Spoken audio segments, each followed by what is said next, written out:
El cuidado trae también otro tipo de consecuencias, son consecuencias de aspecto financiero.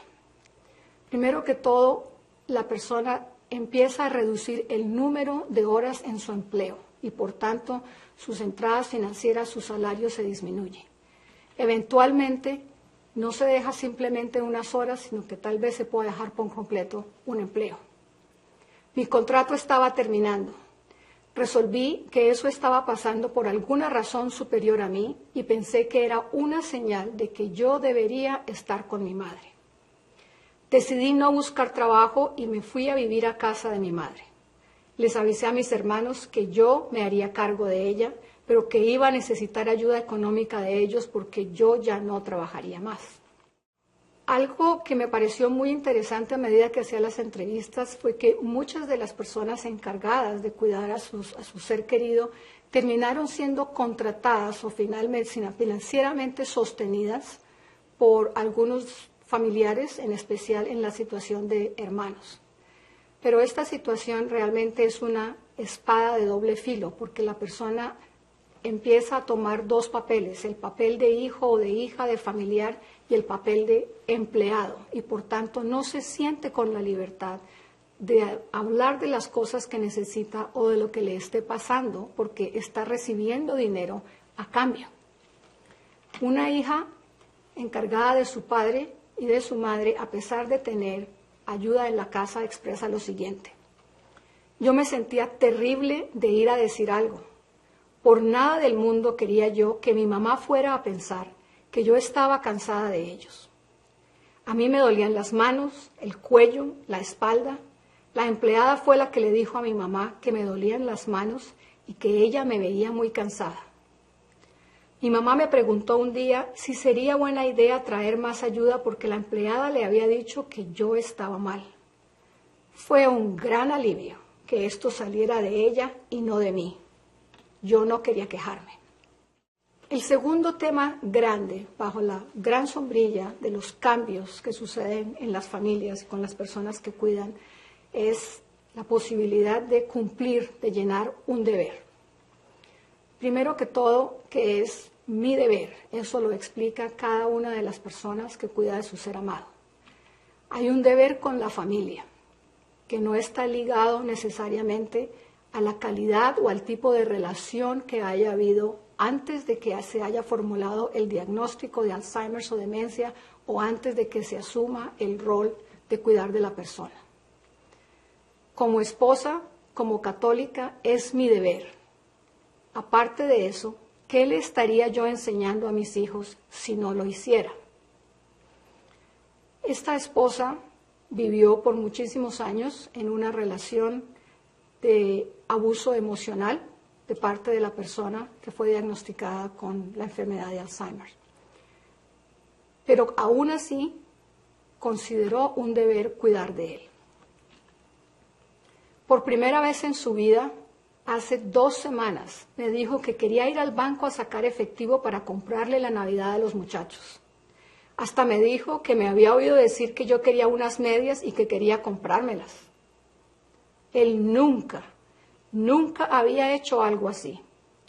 No supe qué pensar de que sea el Alzheimer el que le haga finalmente pensar en nosotros. Para muchas de las personas que están al cuidado de sus familias, este sentido del deber fue descrito más como un deber por respeto y no un deber por amor. Sin embargo, muchas personas, en especial las que eran más jóvenes que la persona diagnosticada, expresaban un gran sentido de respeto. Por ejemplo, si yo no respeto a mi abuelita, no me respeto a mí misma. Esta persona que fue entrevistada tenía aproximadamente 21 años, tomó la decisión de retirarse de la universidad, de estudiar de noche para hacerse cargo de su abuelita.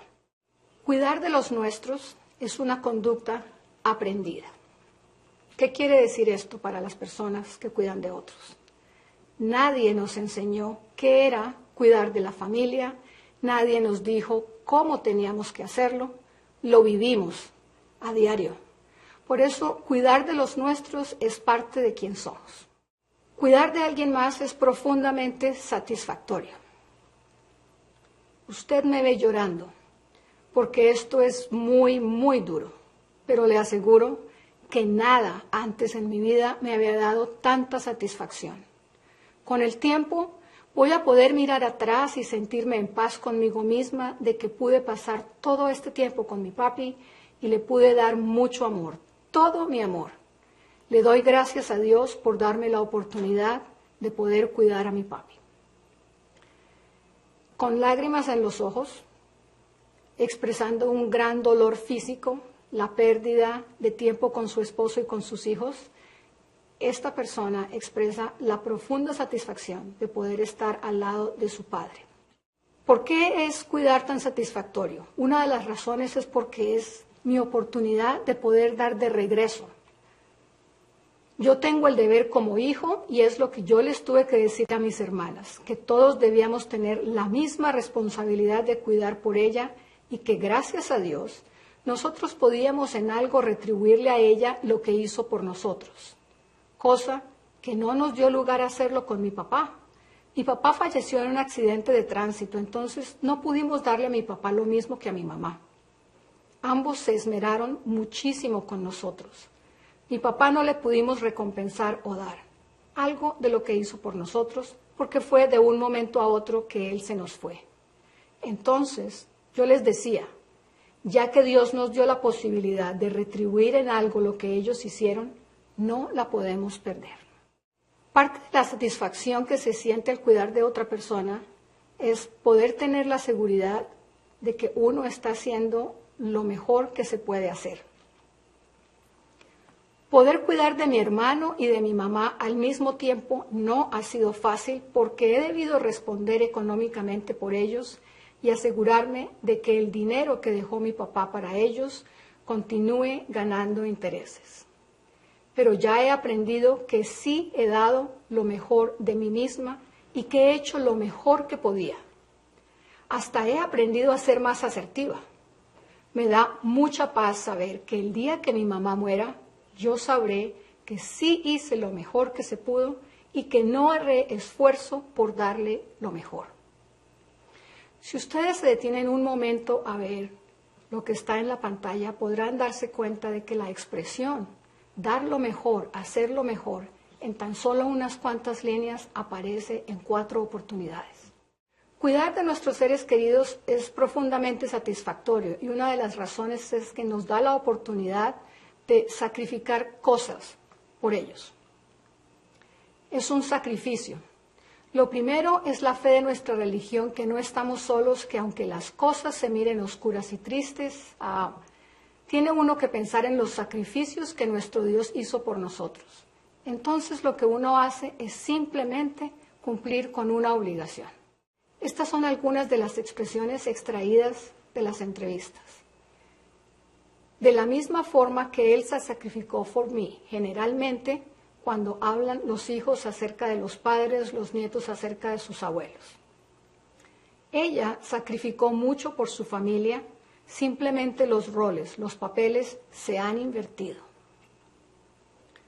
Entre esposos, Él es mi amigo y compañero, y sé que habría hecho por mí lo mismo. En términos de la exploración lingüística que tuve la fortuna de poder hacer entre todas aquellas personas que me contaron sus historias en inglés y en español por sus habilidades bilingües, y aquellos que me contaron sus historias en su lengua nativa, en español, sin hablar otro idioma. Puedo compartir con ustedes que las familias hispanohablantes o hispanoparlantes en ningún momento hablaron del concepto de carga. Cuando les pregunté qué adjetivos, cómo calificaría la experiencia que está teniendo o que ha tenido, porque por muchos de ellos era por muchos años, de cuidar de su ser querido, de su esposo, de su esposa, del abuelo. Es una gran responsabilidad, es una dificultad, hay ratos de desesperación. Por supuesto que es una obligación, es un deber, hay una gran parte de sacrificio. Algunos lo describieron como una cruz muy pesada, pero también como una tarea que, aunque pesada, se hace con gran amor. Los familiares bilingües también me dieron muchos adjetivos que son los que ustedes ven en la pantalla.